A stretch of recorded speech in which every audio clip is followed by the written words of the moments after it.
Welcome to another episode of Dear Stella EA. Today, I'm not talking about singles. I'm going to address married people because the dilemma I have this week is from someone who is married.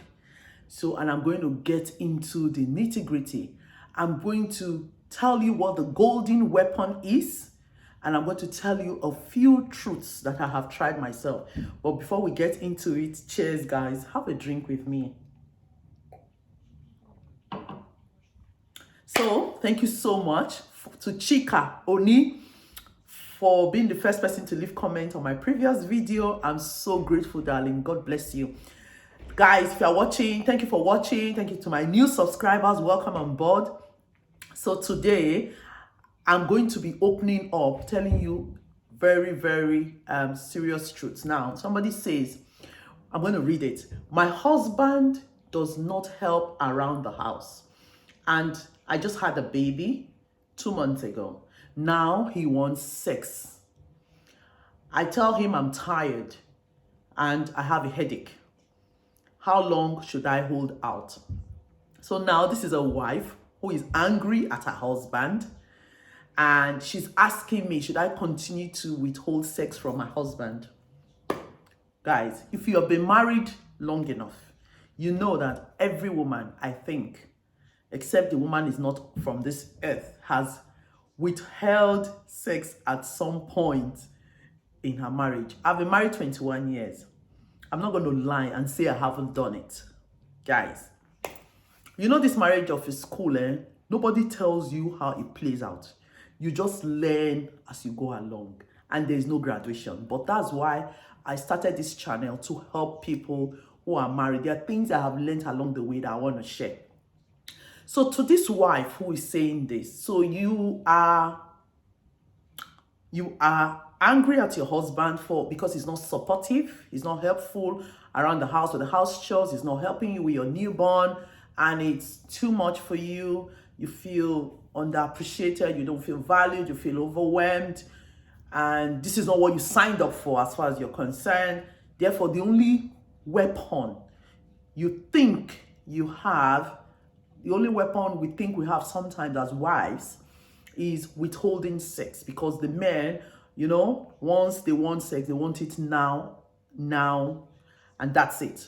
And you think if you now say no, that would correct his brain, you know, without really telling him what he should do and everything. The question I want to ask, that I have done it. I'm not going to lie and say I haven't done it. In the early stage of my marriage, I may have done it. I have done it. Okay, but the truth is, what result did you get?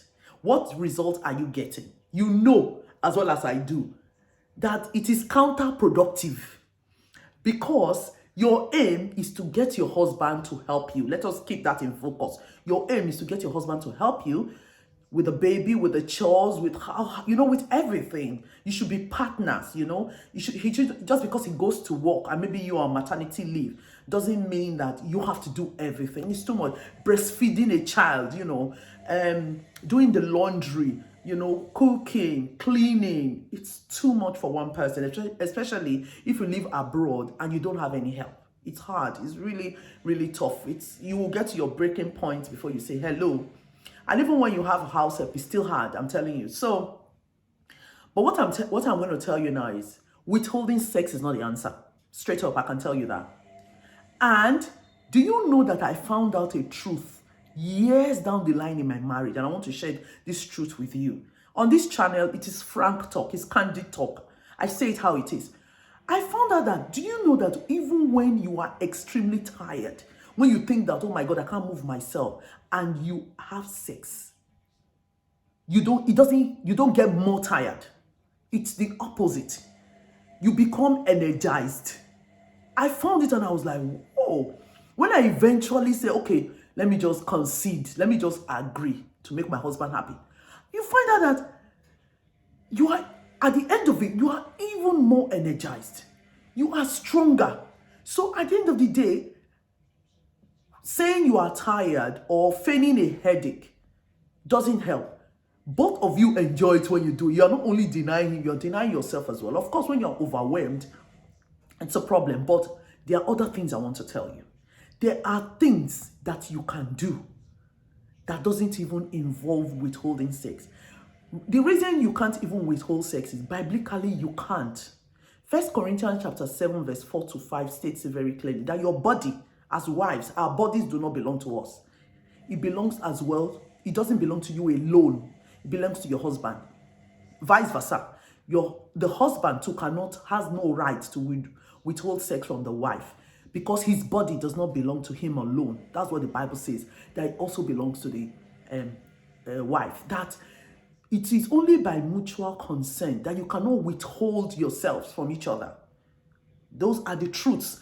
That you can only do that by mutual consent. Maybe you are devoting yourself to prayer, but that you should quickly come back again together. Go and read it. You should come back quickly so that you are not tempted by Satan because of the lack of self-control. Human beings, we lack self-control, especially men, right? So you don't want to open the door. I'm talking to wives now in general. You don't want to open the door to Satan. Because I'm going to ask you straight up. Since you started withholding sex from your husband, has he started helping you now? With the baby, with the chores and everything? If so, good luck. That's amazing. That means you won.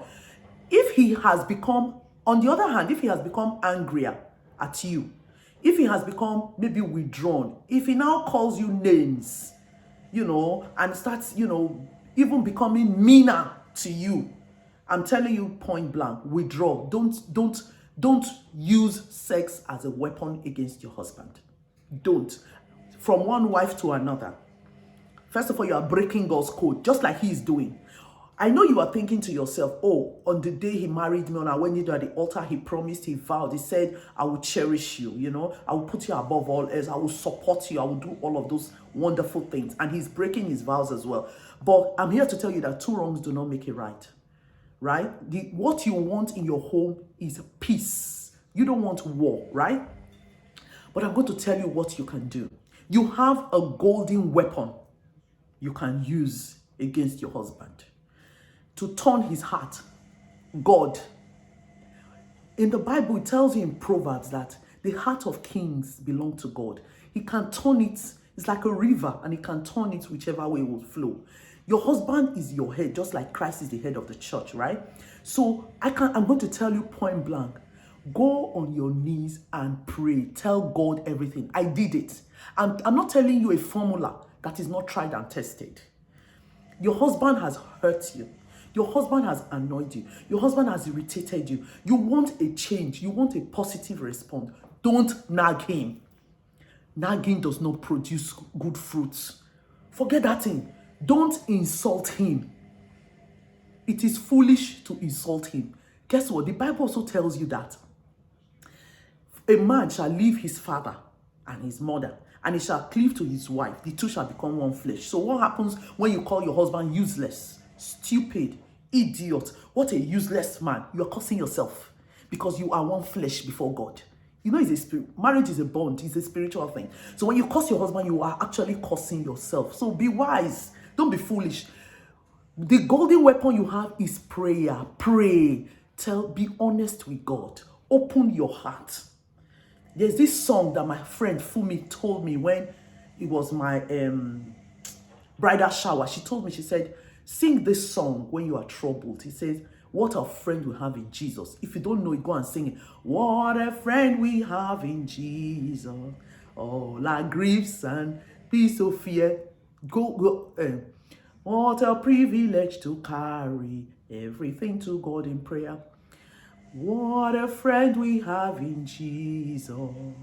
All our griefs and pains to bear. Like that. So, hand over your griefs and your pains. Report your husband to God. Tell God everything. He listens, he hears, he cares. Jesus cares about your problems. He cares about those deep hurts that your husband hurts you. Your husband curses you, report him to God and say, my husband curses me. My husband doesn't help me with chores. My husband doesn't help me with this baby you've blessed us with. My husband doesn't do this. My husband doesn't do that. And say, God, please, and tell God what you want. Please, God, I need you to please touch my husband's heart. Turn his heart to favor me. Turn his heart to love me. Turn his heart to help me with this baby. To help me share, to help me care for this child. Tell my husband, I want my husband, oh Lord, to help me with house chores. It's too much for me. I can't cope. Tell my husband to cherish me, love, to tell me how much he loves me.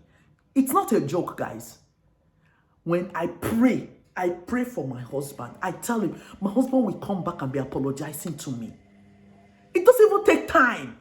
Like the next day, the same evening, maybe he annoyed me in the morning. In the evening, my husband will be apologizing.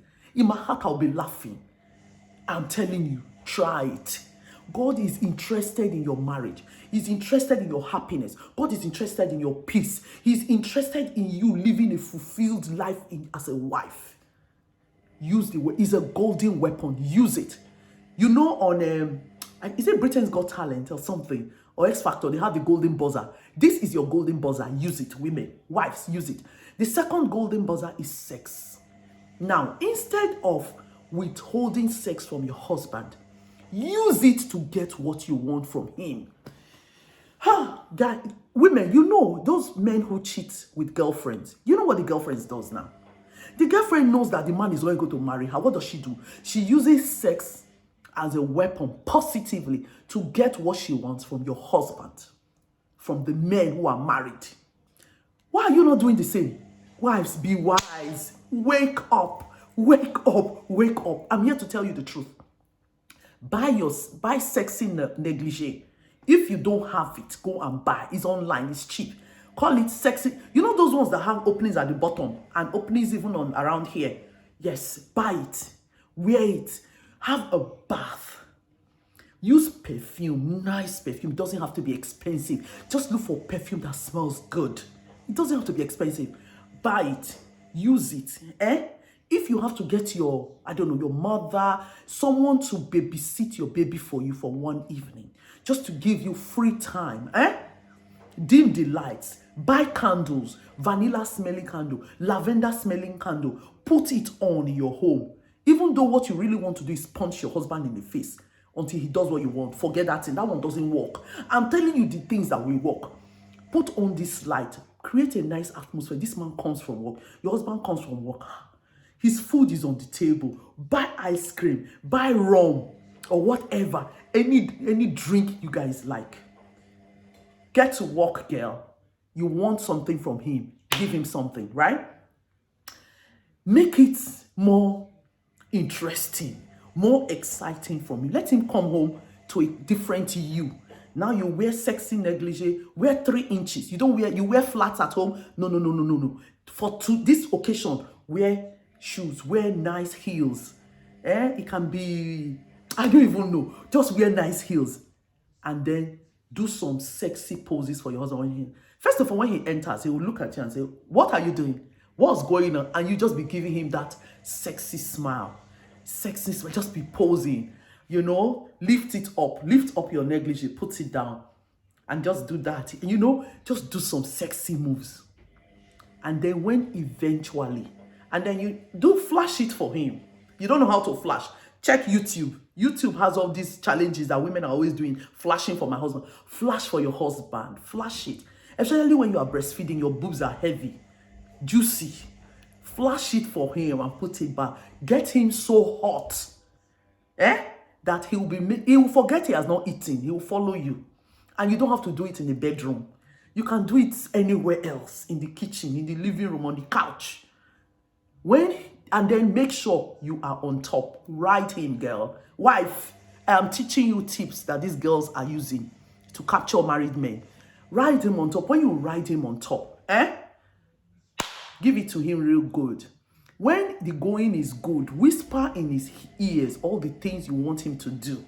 And that when he does it, you continue to entertain him like this. Ignite the spark in your marriage. Don't stay angry. You have to be a forgiver in marriage. Forgive him. Pray for the grace to forgive him. It's not easy when a man hurts you. We are emotional beings as wives, as women. Pray for the grace to forgive him, not to hold on to grudges. Forgive him before he hurts you. If you're not a forgiver, you have no business in marriage. That is the truth I'm telling you. If you're not a forgiver, you have no business in marriage. Because this is not the last time your husband is going to offend you. Neither is this the last time you're going to offend him. It's an ongoing process till you die. So get ready to forgive before he even offends you. And do these things. Use sex. Don't withhold sex. Use it to get what you want from you want money from your husband. You want him to buy you gifts. You want him to send you on holiday. Anything you want, you can get it from him. Use sex to get it from him. Use prayer to get it from him. So, I hope this helps you, Madam Wifey. Marriage is a sweet and beautiful thing, but it's not the way women do it these days. You don't have to fight. Be prayerful. Put your marriage in God's hand. Tell God to give you wisdom. I pray and I hope that I've helped you today, and that I pray for your marriage. Heavenly Father, I thank you for this woman. Thank you for all marriages. I pray that you give wives and husbands wisdom to love each other, and to love each other, and to love each other every single hour of every single day. And I pray that your marriage will be fruitful in Jesus' name. I pray your marriage is fruitful. Until next time, guys, like my video. Click like now. Share to all the married women you know, to your friends, to your family. Subscribe. You never know who you'll be helping. And I'm very grateful for everyone who watches my video. Subscribe, tap the notification bell. You don't want to miss the next one, guys. Until next time, it's your girl, Stella. Follow me on Twitter and follow me on Instagram, right? And on Facebook. I'm on Facebook as well. Until next time, it's your girl, Stella. God bless.